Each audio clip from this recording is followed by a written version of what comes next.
Halo sahabat Tempo, hari ini kita bertemu kembali dalam acara Bincang Santai Ngopi Sore Tempo. Ngobrol inspirasi sore-sore Tempo bersama saya Dwi Nur Aziza yang akan menemani sahabat semua sampai 30 menit ke depan.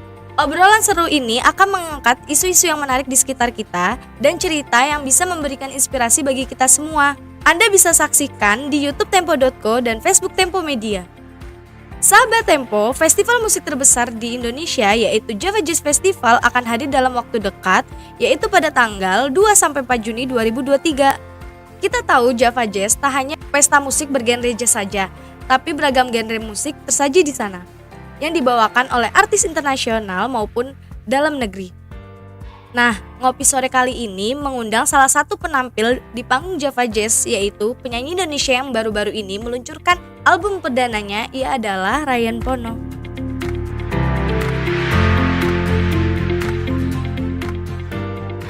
Ryan Pono merupakan penyanyi Indonesia kelahiran Jakarta 40 tahun silam. Sebelumnya, ia adalah salah satu personil dari grup musik Pasto. Namun, pada tahun 2012, ia memutuskan untuk bersolo. Dan baru-baru ini, Ryan merilis album 40, di mana album tersebut sangat penting baginya untuk menunjukkan jati diri di industri musik Indonesia. Melalui album 40, Ryan merasa seperti memasuki fase baru dalam hidupnya sebagai penyanyi. Baiklah, sebelum memulai perbincangan kita, kasih kesempatan yang mau lewat terlebih dahulu ya.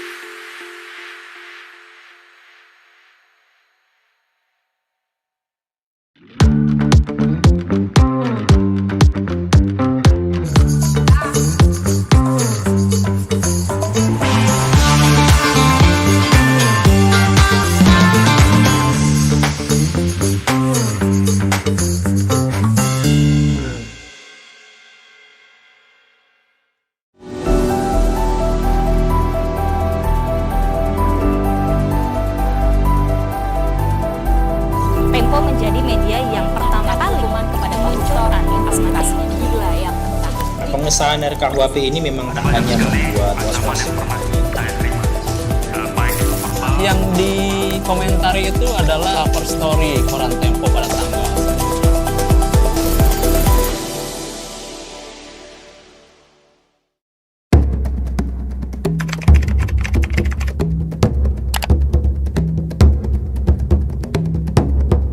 Kalau saya korupsi, orang keuangannya kan ada. Saya ini gini-gini Ustaz. Saya akan mengunjungi Ukraina. Jadi memang kuartal kedua ini akan sangat berat sekali.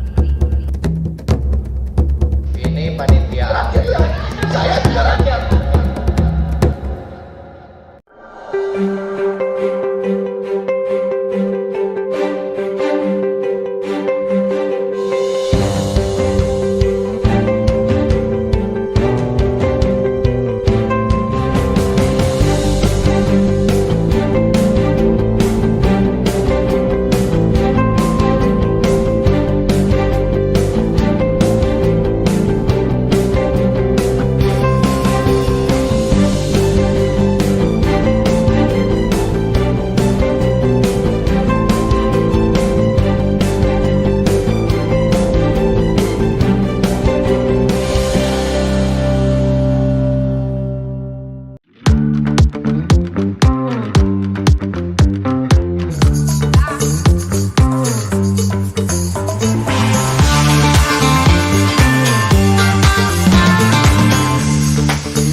Baiklah sahabat Tempo, kita mulai saja nih perbincangan kita kali ini dengan narasumber kita, Ryan Pono.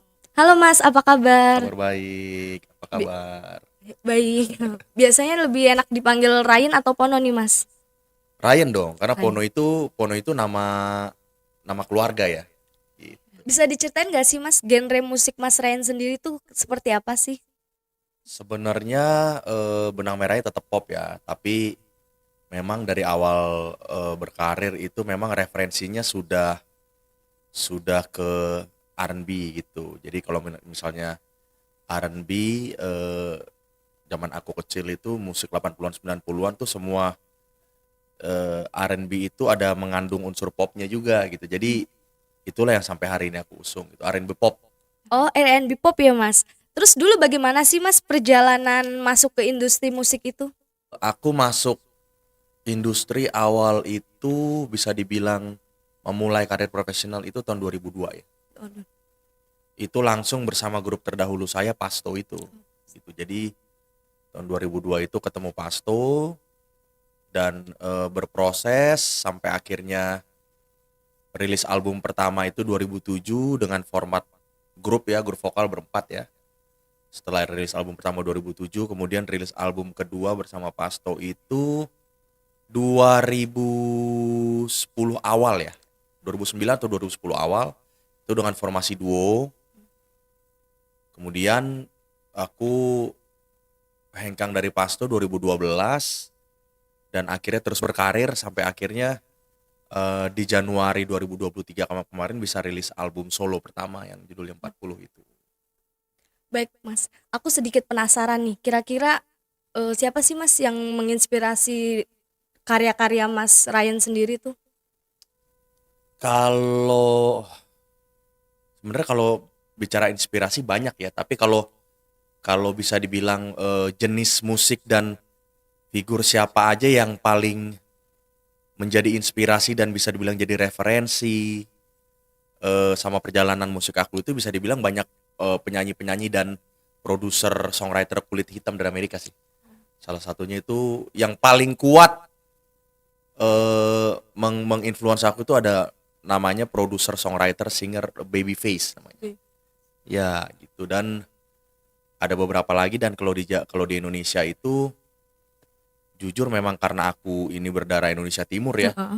Dan musisi-musisi Indonesia Timur dari zaman aku kecil sampai aku remaja dan dewasa gitu cukup punya pengaruh besar di industri musik ya. Jadi musisi-musisi Indonesia Timur kayak Om Bruri, Om Utali Kumahua, Yopi Latul, Harvey Maleholo, Andrea Nusa sampai terakhir ke Glenn Fredly itu juga sangat punya pengaruh sama musik-musik aku.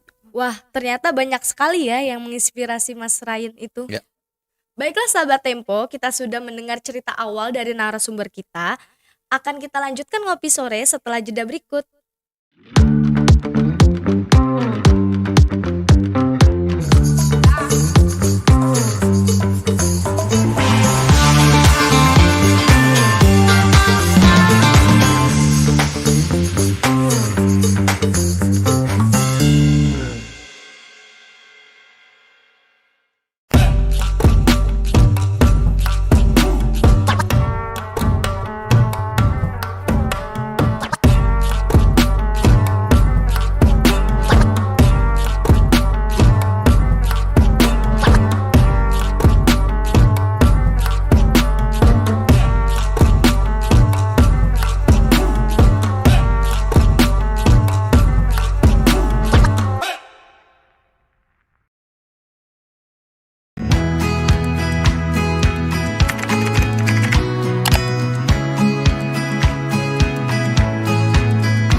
Sahabat Tempo, bertemu lagi dengan saya Dwi Nur Aziza. Sekarang kita berkesempatan menggali lebih jauh lagi ngopi sore. Saya kembali lagi dengan Mas Ryan Pono. Kalau yang aku tahu kan ya Mas Ryan itu lagu-lagunya kan tentang cinta ya. Ya. Dengan liriknya yang mendayu-dayu, yang bikin meleleh hati kan ya. Kenapa sih Mas bisa memilih tema-tema seperti itu? Karena setiap songwriter pasti kan punya karakter ya, dan karakter itu kan berpengaruh dari karakter asli si songwriter itu. Aku kebetulan orangnya cukup peka, sensitif, terus lumayan overthinker juga gitu. Jadi aku merespon segala sesuatu tuh dengan apa namanya ya, menjadi deep lah gitu. Nah, makanya outputnya karya-karya aku pasti ada di frekuensi yang melankolis, lebih melankolis, terus liriknya lebih deep gitu, dan selalu bercerita mengenai kehidupan personal aku gitu, atau misalnya cerita-cerita cinta tentang teman-teman aku, sahabat circle aku gitu. Jadi memang aku selalu merespon setiap kejadian jadi karya sih, jadi gitu. Tahun 2023 ini kan bisa dibilang menjadi tahun yang istimewa ya buat Mas Ryan Sangat. karena sudah merilis album 40 ya. Ya. Album 40 itu mungkin maknanya apa sih Mas buat Mas Ryan sendiri? Sebenarnya cukup cukup gamblang ya, karena 40 itu kenapa aku judulin 40 albumnya, karena rilisnya bertepatan dengan ulang tahun aku yang ke-40 tahun, tanggal 30 Januari 2023 kemarin gitu. Dan selain itu juga memang narasi dari album ini juga cukup personal gitu, menjadi momen juga untuk aku bisa merayakan, mendeklar juga bahwa sampai hari ini Ryan Pono masih berkarya, dan ini baru permulaan gitu loh. Ini masih album pertama, dan masih banyak mimpi ke depan yang masih mau aku capai, dan lewat album ini akan terasa bahwa album ini Ryan banget ya. Kalau gitu album 40 ini sangat personal ya buat Mas Ryan sendiri. Ya. Mas Pono kan usianya udah terbilang 40 tahun nih ya. Ya. Udah cukup senior lah ya. Iya. Tapi kayak 20 kan. Kira-kira yang Mas Ryan tahu nih, kalau anak-anak muda sekarang tuh lebih ke genre apa sih Mas musiknya itu? Oke. Sebenarnya kalau senior juga belum ya. Iya. Aku kan ini kan sudah nggak terlalu muda tapi belum tua gitu. Jadi kalau ngomong senior banyak yang lebih senior. Tapi kalau sesuai dengan pengamatan aku gitu ya, bahwa genre musik hari ini sudah sangat menjadi lebar gitu, menjadi lebar dan semakin kaya gitu, dan bisa dibilang semakin jauh dari referensi aku sebetulnya gitu. Cuma anak-anak musisi hari ini kan jadi seperti punya dunianya sendiri yang mereka sangat concern dengan itu gitu ya. Jadi kalau dibanding dengan 20 bahkan 10 tahun lalu aja sudah sangat jauh berbeda. Jadi tapi aku percaya musik itu kan dia circle ya. Musik itu dia berhenti di tahun 90 inovasi itu, kemudian dia akan mengulang. Nah, aku percaya dengan genre musik yang aku masih usung sampai hari ini juga akan selalu jadi tren sih gitu. Artinya Mas selalu ngikutin tren yang ada ya, mencoba terus up to date gitu. Iya. Sahabat Tempo, perbincangan kita semakin menarik. Tapi kita mesti break dulu nih sejenak untuk mendinginkan suasana.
Bertemu lagi dengan saya Dwinur Aziza. Kita sudah masuk ke segmen 3 nih.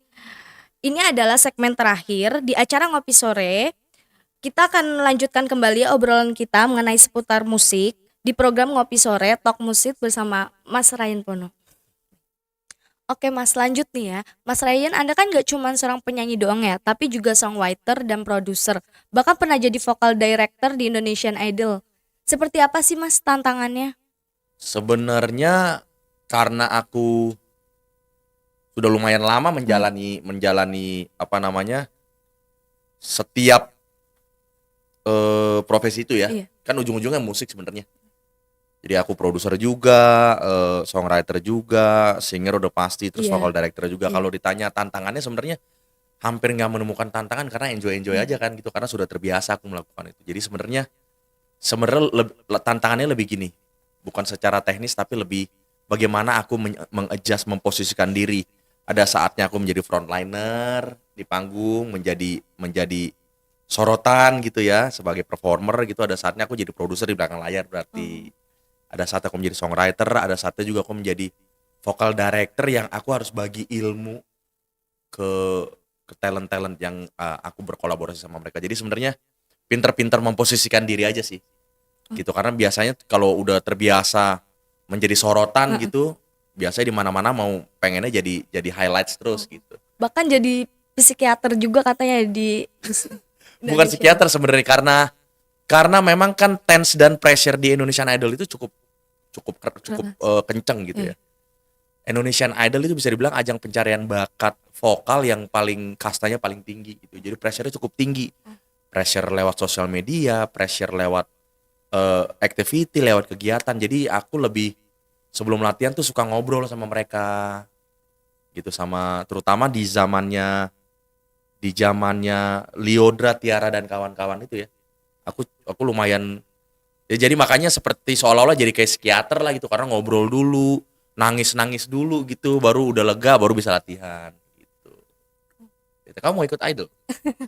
Bisa kamu ya kalau itu. Baik nih Mas. Ya. Yang aku lihat kan Mas Ryan di video klipnya itu duet sama Saikoji, Ya. Gisel ya kan. Ya. Apa sih menariknya bernyanyi duet menurut Mas Ryan sendiri itu? Segala sesuatu yang sifatnya kolaborasi pasti makin menarik ya. Karena kan ada dua karakter yang jadi satu, ada dua taste musik ya juga yang jadi satu juga. Semakin kaya gitu. Jadi sebenarnya kalau ditanya menariknya apa ya, banyak hal yang menariknya. Jadi secara kreatifnya juga pada saat rekaman itu banyak ide-ide yang pasti bisa bikin lagunya jadi makin berwarna.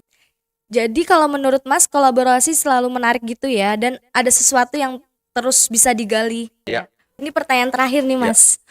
Ada persiapan tersendiri gak sih buat tampil di Java Jazz nanti? Mungkin mau duet sama Gisel contohnya.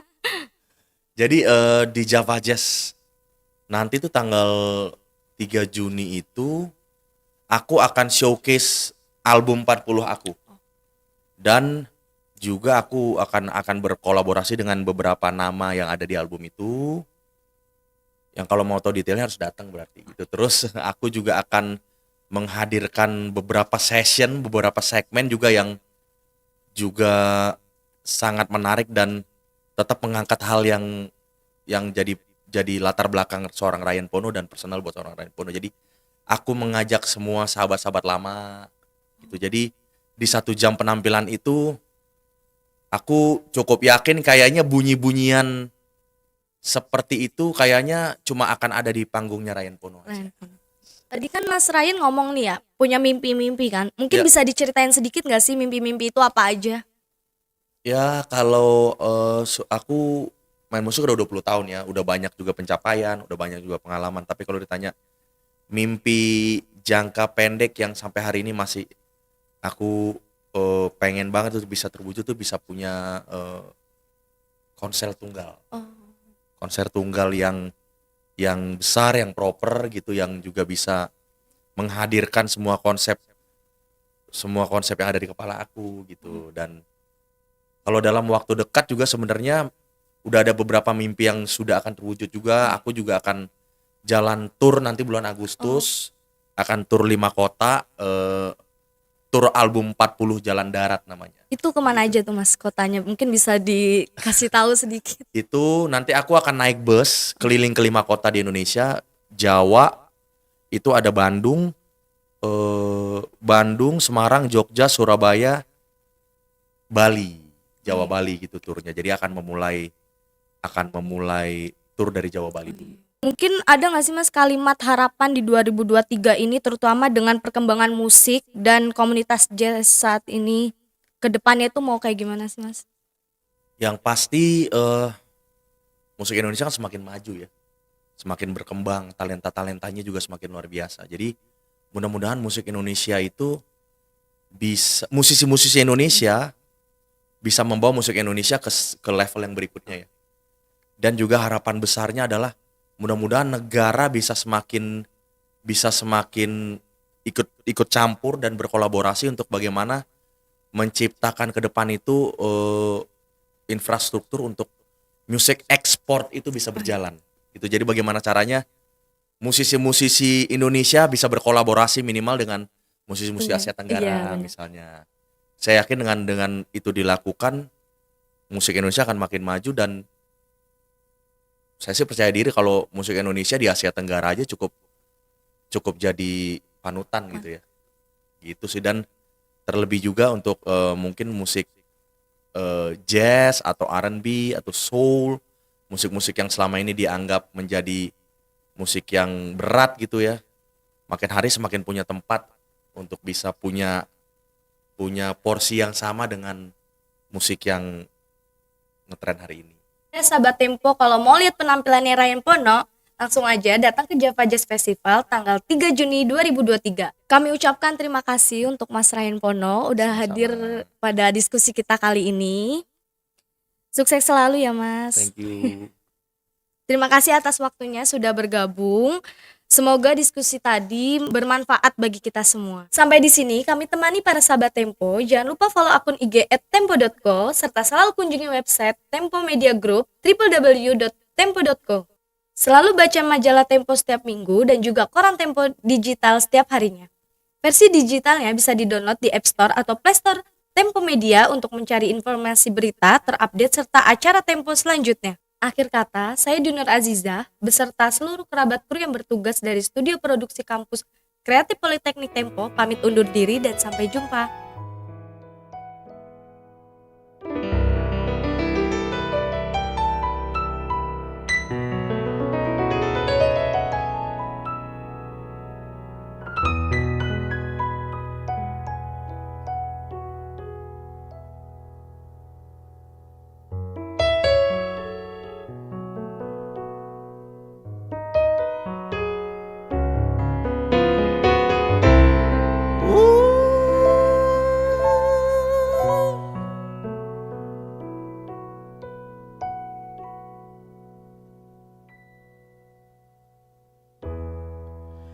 Dunia tahu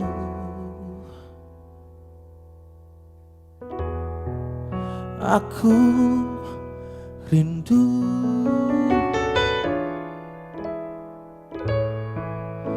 semua cerita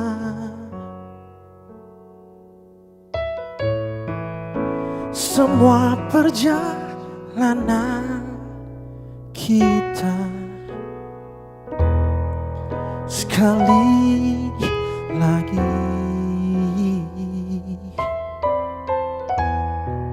akan ku katakan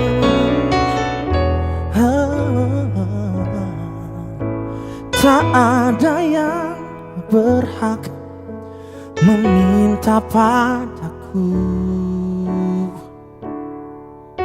untuk melupakanmu. Ku tak pandai menyembunyikan rasa. Setiap kali ku teringat dirimu di sana,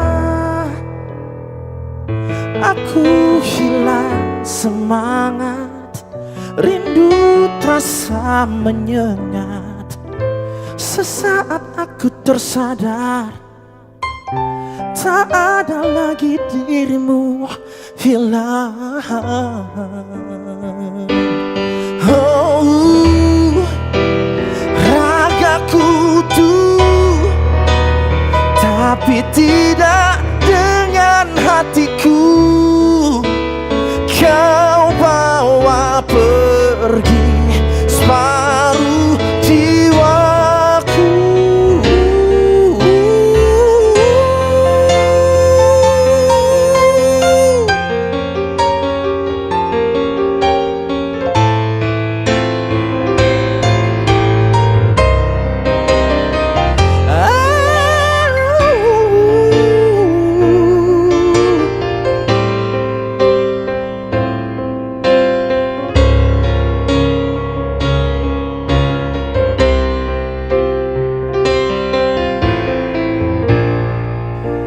Tak ada yang berhak meminta padaku. Ku tak pandai menyembunyikan rasa. Setiap kali ku teringat dirimu di sana, aku hilang semangat. Terasa menyengat. Sesaat aku tersadar, tak ada lagi dirimu. Ku tak pandai menyembunyikan rasa. Setiap kali ku teringat dirimu di sana.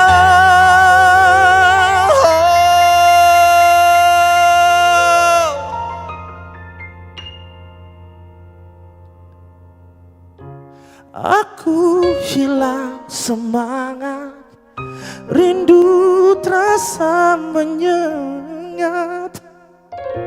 Sesaat aku tersadar, tak ada lagi dirimu hilang.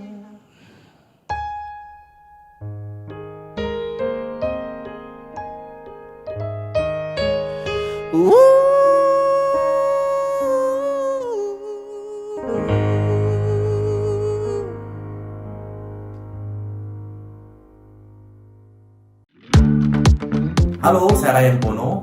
Jangan lupa nanti saksikan saya di Java Jazz Festival tanggal 2-4 Juni. Dan pastikan kalian beli tiketnya di javajazzfestival.com. Sampai jumpa.